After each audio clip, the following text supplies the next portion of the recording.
하나님 말씀은 예레미야 33장 1절부터 9절까지 보겠습니다.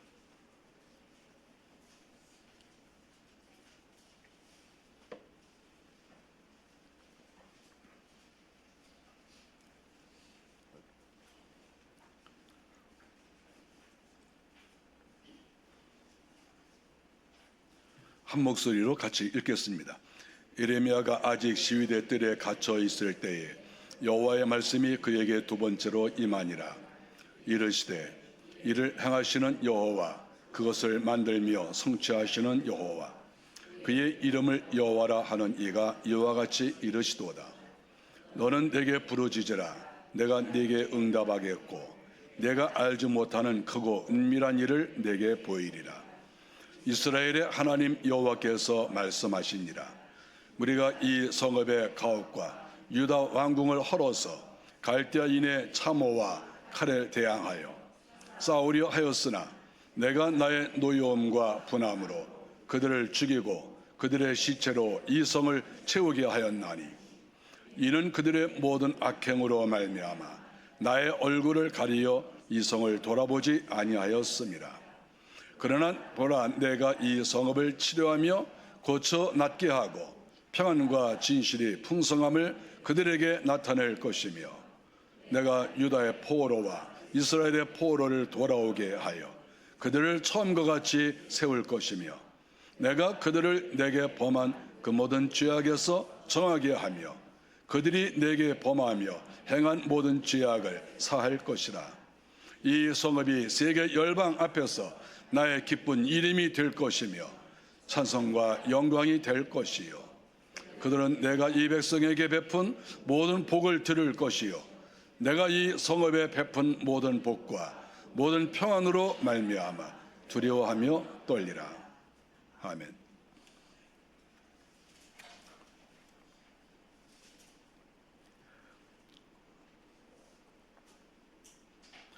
하나님께서 에레미야 선지자에게 나타나셔서 너는 백성들에게 가서 이야기를 해라, 이렇게 말씀을 하셨습니다.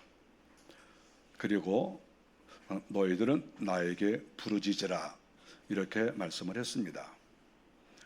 부르짖는다고 하는 것은 우리가 무슨 말인지 다 알죠. 뭐 설명이 필요하겠습니까? 하나님 앞에 너희가 기도하면서 부르짖어라, 이렇게 말씀을 했습니다. 성경에는 이 부르짖는다는 말이 굉장히 많이 나오죠. 256회나 등장하고 있습니다. 그러므로 우리 기독교 안에서는 하나님께 기도하는 것이 그렇게 소중하고, 또 기도하는 가운데 부르짖는 기도, 이것도 무시할 수가 없다는 것을 성경을 통해서 알 수가 있습니다. 우리가 이 땅에서 여러 가지 일로 부르짖을 수 있어요. 자기가 억울한 일이 있을 때 나 억울하니까 나 좀 어떻게 좀 해결해 주십시오, 이럴 때도 있고, 또 하나님께 또 기도할 때도 부르짖을 때가 또 있죠. 물론 불평할 때도 부르짖을 때가 있죠. 뭐 부르짖는다고 말하기가 곤란하지만 어쨌든 불평하면서 아주 소리를 지르고 그렇게 할 때도 있습니다. 어쨌든 하나님께서 이스라엘 백성들이 망해갈 것인데 너희가 이런 위기를 맞이하고 있지만 너희들은 낙심하지 말고 나에게 부르짖어라. 하나님께서 예레미야를 통해서 다시 한번 기회를 주시고 하나님과 소통할 수 있는 그런 기회를 마련해 주셨다 하는 것입니다. 하나님께서는 너희들은 인간이니까 너희들하고 나는 상대를 안 하겠다. 하나님께서는 저 하늘의 보좌에 혼자 계시고 사람들은 이 땅에서 스스로 살아가는 것이 아니라, 하나님은 저 하늘 보좌에 계시지만 이 땅에 살고 있는 우리 인생들과 하나님은 서로 소통하시고 교제하시고 무슨 문제가 있으면 또 서로 이야기하고 이렇게 하면서 살기를 하나님께서는 원하신다 하는 것입니다.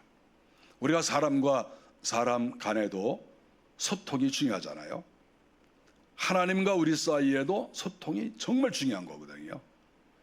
하나님이 하시는 말씀을 우리가 잘 듣고, 또 우리가 하나님께 드릴 말씀이 있으면 또 그 말씀을 또 제대로 올려드리고, 이렇게 했을 때 그 사람은 정상적인 신앙생활을 할 수 있고 이 땅에서 승리하면서 살아갈 수가 있다 하는 것입니다.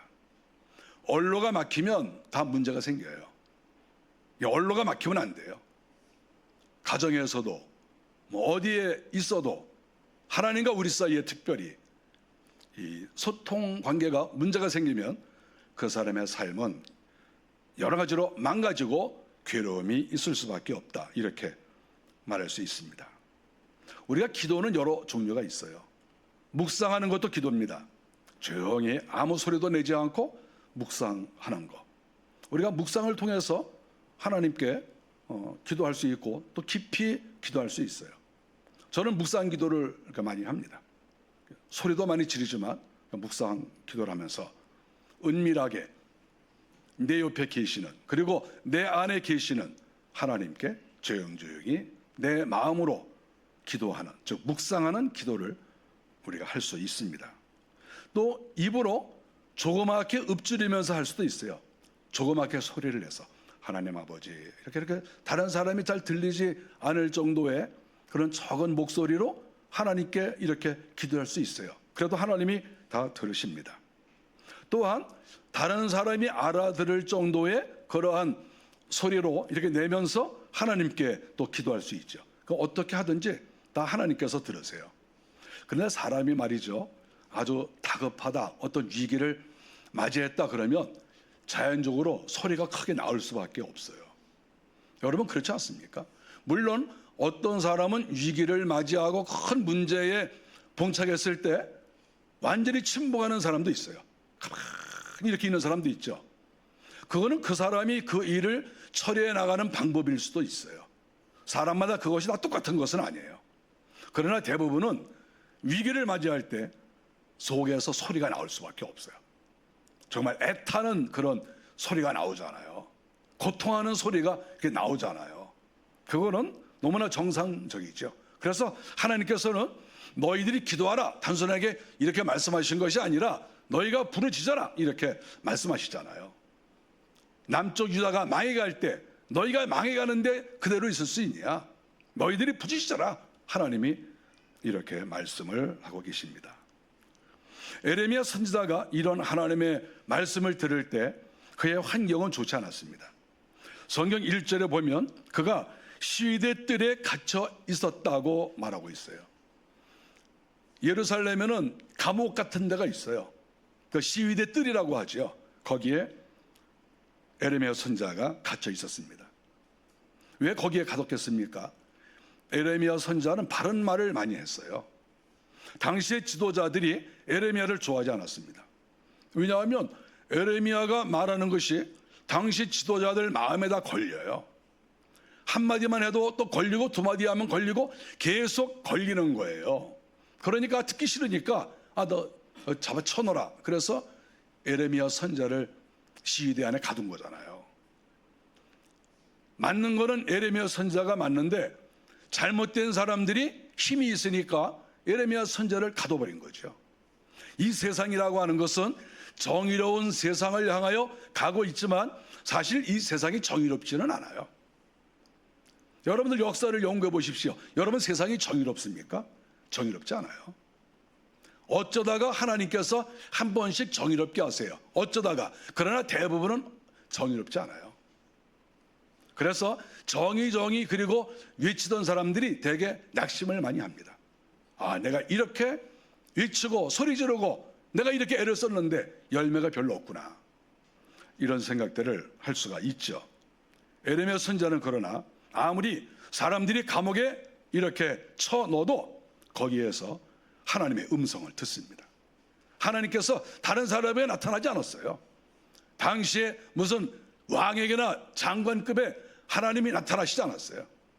감옥에 있는 그런 에레미야에게 나타나셔서 이 나라가 어떻게 될런지, 또 미래에 어떤 일이 일어날 것인지 하나님께서 다 가르쳐 주셨다 하는 것입니다. 하나님께서 이러한 말씀을 에레미야에게 하시는 이유가 무엇입니까? 하나님은 한 나라의 운명을 결정할 수 있는 결정권이 있고 능력이 있다는 거예요. 그러니까 하나님께서 너희 나라가 힘들고 어렵지만 나에게 기도하면 내가 들어주겠다, 이렇게 말씀하시는 거예요. 아니 우리 사람이 누구에게 무슨 말을 하려면 자기가 능력이 있어야 될 거 아니에요. 능력도 없으면서 뭐 문제 있으면 나한테 얘기해.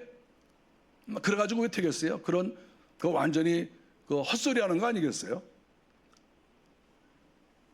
만약에 누가 어떤 문제가 있으면 이렇게 나한테 부탁하면 내가 이뤄주겠다. 그러면 그 사람이 어떤 부탁을 하면 들어줘야 될 거 아니에요. 그런 능력도 없으면서 뭐 누구에게 내가 뭐 해주겠다, 뭐 안 해주겠다 그런 말을 할 필요가 뭐가 있어요? 능력도 없는데. 하나님은 능력이 있는 분이에요. 한 나라를 세우고 또 한 나라를 망가뜨릴 수도 있고 또 그 나라를 다시 세워주실 수도 있고 그런 능력이 있기 때문에 하나님께서 이렇게 말씀을 하시는 것입니다. 뭐 자기가 뭐 해줄 것도 없으면서 사람들에게 이래라 저래라 하면 그거 되겠어요? 만일 어떤 사람이 옷을 좀 남루하게 입고 있었는데 누가 옆에 가가지고 왜 옷을 왜 이렇게 입고 오셨습니까? 좀 옷 좀 좋은 것 좀 입고 오세요. 교회 나올 때는 하나님께 예배 드릴 때는 좋은 옷을 입고 나오셔야죠. 근데 만일에 그 사람이 옷이 없어요. 또는 저는 집에 좋은 옷이 없어요. 그러면 그래요? 그러니까 그냥 가면 어떡해? 물어봤을 때에는 해결할 수 있는 그런 마음 자세를 가지고 물어봤어야 될 거 아니에요. 당신은 이렇게 옷이 남루 아니야? 저는 옷이 없어요. 그래요? 저 따라오세요. 내일 저 따라오세요. 내가 아울렛 가서 옷 한 10번 사드릴 테니까. 그래야 될 거 아니에요? 맞습니까? 틀립니까? 아니 해주지도 않을 거 왜 물어봐? 해주지도 않을 거. 왜 이래라 저래라 하는 거야? 왜? 하나님은 그만한 능력이 있는 거예요. 그러니까 너희들 나한테 기도해. 너희들 나라 망해가는데 나한테 기도해. 그러면 내가 어쨌든 뭔가 해결을 할게. 하나님이 능력이 있는 분이시니까 그렇게 말씀을 하시는 겁니다. 출애굽기 3장 14절에 보니까 하나님께서 모세에게 자기 자신을 처음으로 나타내 보이셨습니다. 하나님이. 물론 아브라함에게도 나타나시고 여러 사람에게 나타나셨지만 이스라엘 백성들을 애굽에서 건져내실 때 하나님께서 모세에게 나타나셨어요. 그러면서 하나님이 말씀하시기를 나는 여호와다 이렇게 말씀하셨습니다. 그런 의미는 이렇게 말할 수 있어요. 나는 나다. 바로 그런 말이죠. I am 이런 말로도 할 수 있고 I am I 이렇게도 말할 수 있죠. 요새는 I am I를 쓰는지는 모르겠어요. 나는 나다. 나는 여호와야. 그러니까 더 이상 물어보지 마. 내가 다 알아서 할게. 이렇게 하나님께서 말씀을 하신 것이죠.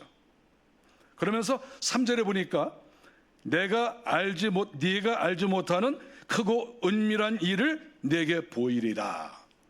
능력 있는 하나님이시니까 이런 말씀을 하실 수 있는 거예요. 네가 알지 못하는, 네가 지식이 있느냐? 네가 경험이 있어? 너 나이 많이 들었다고 세상에 아는 거 많어? 야, 너 몰라. 네 순으로 몰라. 네가 경험한 것으로 몰라. 하나님이 이렇게 말씀하시는 거예요. 그리고 크고 은밀한 일을 내게 보이리라. 아주 크고 네가 상상할 수 없는 그런 큰 일을 내가 행할 것이고 또한 은밀한 일을 보이겠다고 했어요. 은밀하다. 은밀한 것은 무슨 일입니까? 어쨌든 다른 사람이 잘 모르는 거예요. 모르는 사이에 하나님께서 어떤 일을 이루어 나가시는 거지요. 하나님이 여기에서 인생들을 약간 무시하는 거예요. 너희들이 크다고 생각하는 거 내 앞에서는 아무것도 아니야. 너희들이 다 알아? 무슨 소리 하고 있어? 내가 은밀한 가운데 행하는 게 있어. 너희들이 모르는 사이에, 너희가 잠자는 사이에, 너희들이 눈치채지 못하는 사이에 지금 내가 일하는 게 있어. 하나님이 이렇게 말씀을 하시는 것이지요. 하나님께서 말씀하시는 크고 은밀한 일은 어떤 것을 가리킬까? 우리가 주석에 보면 다 나와요. 제가 어떤 주석을 보니까 이렇게 써 있어요. 첫 번째는 유다 나라가 망할 것이지만 하나님께서 70년 후에 돌아오게 하신다. 이게 첫 번째 크고 은밀한 일입니다. 그렇잖아요. 나라가 망했는데 그 나라가 회복이 된다는 것은 이건 기적 같은 일 아니겠어요? 하나님이 그렇게 해주시겠다는 거예요. 크고 은밀한 일. 두 번째는 앞으로 500년 후에 이 나라를 건질, 세상을 건질 메시아 예수 그리스도가 이 땅에 올 것이다. 이것이야말로 크고 은밀한 일이다. 이렇게 말씀하고 있습니다. 하나님의 아들이 이 땅에 오시고 우리의 죄를 용서해 주시고 십자가에 달려 돌아가시고, 이것이야말로 인류 역사상 가장 크고 은밀한 일이다. 이렇게 말할 수가 있죠. 우리 주님을 알면 알수록, 하나님을 가까이 하면 가까이 할수록 이 세상이 이렇게 신비하고 놀랍고 흥미롭고 재미있고 그렇다고 하는 것이죠. 이 세상이라는 것은 내가 아는 것 정도로 끝나는 게 아니에요. 이 세상은 내가 인식하고 내가 뭔가 아마 그럴 거야 추측할 수 있는 그 정도의 세상이 아니에요. 하나님은 크고 은밀한 일을 내가 보여줄 것이다. 이렇게 말씀하시는데 그 말씀은 지금도 역시 똑같아요. 우리가 상상하지 못했는데 이 기가 막힌 일이 일어나는 거예요. 나쁜 일이 아니라 좋은 일이 일어나는 거예요. 내가 이 문제를 어떻게 해결할 것인가 고민하고 있는데 신기하게 어느 날 보니까 이 문제가 해결이 된 거예요. 내가 어떤 문제에 대해서 소망을 가지고 있었는데 어느 날 보니까 그것이 아름답게 이루어져 있는 거예요. 이게 크고 은밀한 일이죠. 하나님은 예레미야 선지자에게 내가 크고 은밀한 일을 보여줄 것이다. 그러니까 백성들에게 기도하라고 부르짖으라고 내가 가서 말해라. 하나님이 이렇게 말씀하고 계시는 거죠. 하나님은 문제는 3절에 보니까 하나님이 좋은 일들을 이루어 주시지만 또 하나님이 계획하신 것이 있지만 그것이 내 것이 되기 위해서는 내가 부르짖어야 한다. 이것이 하나님의 말씀이에요. 하나님은 어떤 나라에 대해서 그리고 어떤 개인에 대해서 하나님의 계획이 있습니다. 내가 이 사람을 불렀을 때 내가 이렇게 써야 될 거야. 내가 쓸 거야. 내가 또 저 사람을 불렀을 때 하나님께서 내가 이 사람은 이렇게 써야 되겠어. 하나님이 다 계획이 있으세요. 하나님이 저를 부르셨을 때 계획이 없으셨겠어요? 여기 계신 분들을 하나님 부르셨을 때 무슨 계획이 없었겠어요? 하나님이 다 계획이 있어요. 한 사람 한 사람 다 달라요. 그런데 중요한 거는 그것이 나에게 이루어지기 위해서는 너희가 부르짖어야 한다는 거예요. 중요한 이야기예요. 우리가 믿음이 있어서 하나님께 모든 것을 맡기는 것은 너무나 좋은 일이에요. 저 하나님께 맡겨요. 그거 너무 아름다운 말이잖아요. 하나님께 맡깁니다. 주님께 맡깁니다. 주님이 알아서 하시옵소서. 저 다 내려놓았습니다. 굉장히 믿음이 있잖아요. 이렇게 들어보면. 근데 문제는 다 맡긴다고 그러고 자기는 아무것도 안 해. 그러면 그 믿음이 아니에요. 만일에 예를 들어서 결혼을 했으면 그 남편에게 아내가 여보 당신은 이제 나하고 결혼하고 당신은 능력이 있으니까 앞으로 이 가정을 책임지고 또 나를 사랑하고 예뻐하고 또 생활비도 넉넉히 주고 그렇게 할 줄로 믿습니다. 믿는다고 돼요? 뭔가 내가 해야 될 게 있잖아요. 내가 남편이 일을 잘할 수 있도록 내가 도와준다든지 어려운 일이 있을 때 내가 또 옆에서 또 돕는다든지 어떤 때는 또 내가 최전선에 나간다든지 여러 가지 할 일이 있잖아요. 우리 기독교인들 중에서 이제 문제가 뭐냐 하면 하나님께 다 맡긴다고 해서 들을 때는 굉장히 믿음이 좋아 보이는데 실상은 하나님께 기도하지 않아요. 부르짖지도 않고. 그러면 그거는 책임 회피예요. 책임 떠넘기기. 하나님께서 다 해주실 줄로 믿습니다. 저를 인도해 주실 줄로 믿습니다. 굉장히 은혜스럽고 믿음이 좋아 보이는데 행동으로 따라가지 않으면 그 사람 무책임한 사람이에요. 하나님 이용하는 사람이에요. 자기가 할 걸 해야 될 거 아니야. 하나님 제가 좋은 회사에 들어가기를 원합니다. 그러면 하나님께 맡기지만 또 자기가 또 준비해야 될 건 또 준비해야 되잖아요. 자기가 가고 싶은 학교를 가기를 원한다고 하면 또 준비를 해야 되는 거예요. 하나님께서 잘 인도하실 줄로 믿습니다. 이러고 준비하지 않으면 그건 온전한 믿음이 아니죠. 상당히 문제 있는 믿음들이 많아요. 아무리 하나님이 아름다운 계획을 세워놨다 할지라도 내가 할 도리는 해야 되는 거예요. 무엇보다도 부르짖어야 되는 거예요. 무엇보다도 하나님께 나가서 하나님께서 계획하신 그 말씀, 우리에게 이루려고 하는 그 내용, 하나님 제가 기도하겠습니다. 하나님 말씀하신 대로 저에게 이루어 주시옵소서. 이렇게 기도하고 또 기도를 하면 하나님께서 또 은혜를 주세요. 그래서 어떤 내가 실천해야 될 그럴 일이 있으면 실천할 수 있도록 뭐 이렇게 하시는 거죠. 제가 요새 책을 쓰고 있는데 좀 피곤하고 힘들어요. 날씨가 너무 무더우니까 좀 힘들어서 진도가 잘 안 나가요. 근데 제가 하나님께 기도해요. 하나님, 제가 지금까지 책을 23권을 썼는데 이번에 24권째 씁니다. 주님 잘 마무리할 수 있도록 해주세요. 제가 기도합니다. 기도하지만 기도한다고 끝납니까? 내가 노력을 해야 될 거 아니에요. 시간을 내서 열심히 또 다른 책도 보고 또 기도하고 뭔가 노력을 해야 될 거 아니에요. 하나님께서 뭐 책을 내게 해주실 줄 믿습니다. 뭐 그러고 끝나는 거예요? 그런 게 어디 있어요? 그런 게. 기독교는 그런 게 아니에요. 하나님이 아무리 준비하시고 계획을 하셨다 할지라도 내가 기도해야 되는 거예요. 그것이 이루어지도록. 그리고 또 다른 준비도 우리가 해야 되는 것이죠. 그게 기독교예요. 부르짖지 않는다고 하면 그 사람이 하나님을 믿는 게 아니에요. 하나님을 믿어야 부르짖을 거 아니에요. 부르짖는 거 쉽지 않습니다.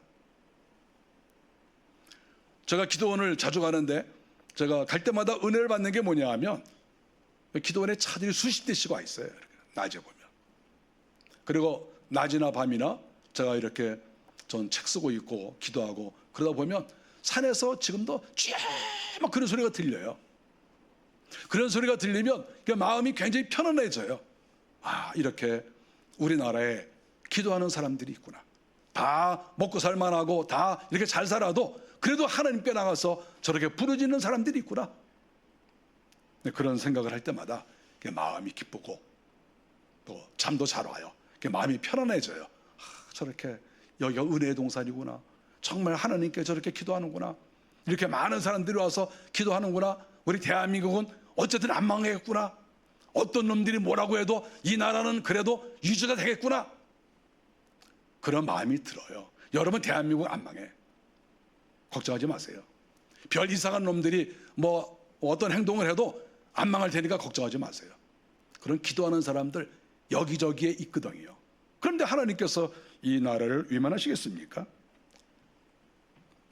성경에 보면 부르짖는 그런 내용들이 많이 나옵니다. 애굽 사람들도 창세기 41장 55절에 보니까 양식이 없으니까 왕에게 부르짖었어요. 왕에게. 백성들이 먹을 게 없으면 왕에게 부르짖을 수 있죠. 우리 먹을 거 없으니까 먹을 거 주십시오. 애굽에서의 그 왕이라고 하는 것은 신과 같은 거죠. 바로는 신으로 보고 있는 거예요. 그러니까 그 사람들은 하나님을 모르니까 바로에게 부르짖었어요. 먹을 거 달라고. 근데 먹을 걸 못 줬어요. 이 땅의 왕이 어떻게 먹을 걸 나 주겠어요? 일을 해야 돼. 가난하면 일을 하고 먹을 게 없으면 일을 하고. 그렇지 않으면 하나님께 부르짖어야지. 뭐 왕에게 나 먹을 거 주시오 그런다고 그 뭐 먹을 거 어떻게 다 나눠주겠어요? 우리 대한민국에 어려운 사람들이 많이 있는데 그걸 대통령이 어떻게 그걸 다 나눠주겠어요? 한 사람 앞에 100만 원, 1000만 원씩 준다 한들 어떻게 그걸 다 해결을 하겠어요? 해결 못해요. 하나님께 기도하고 그리고 내가 열심히 노력해야죠. 왜 내가 노력하지 않고 자꾸 나라한테 돈 달라는 거야? 왜?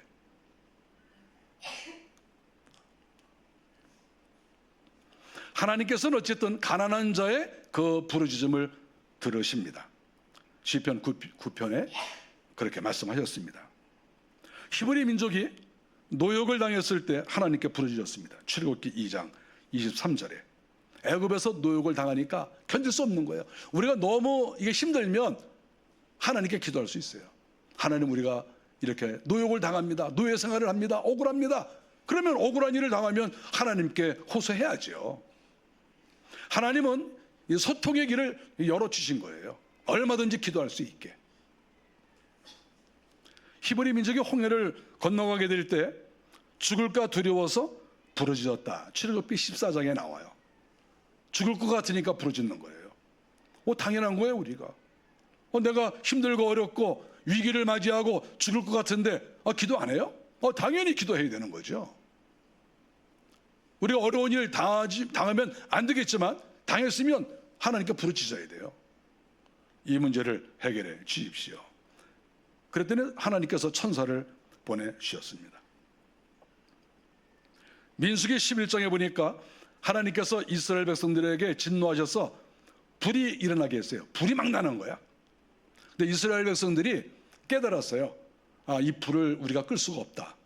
그래서 하나님께 부르짖었습니다. 하나님, 우리 이 진에서, 우리 마을에서 이렇게 불이 일어났는데 하나님께서 진노하신 것을 우리가 깨닫습니다. 하나님, 이 불 좀 꺼주세요. 이스라엘 백성들이 이렇게 모세에게 가서 애원을 한 거죠. 부르짖고. 그랬더니 모세가 하나님께 기도했더니 그 불이 다 꺼지는 거예요. 신기하게.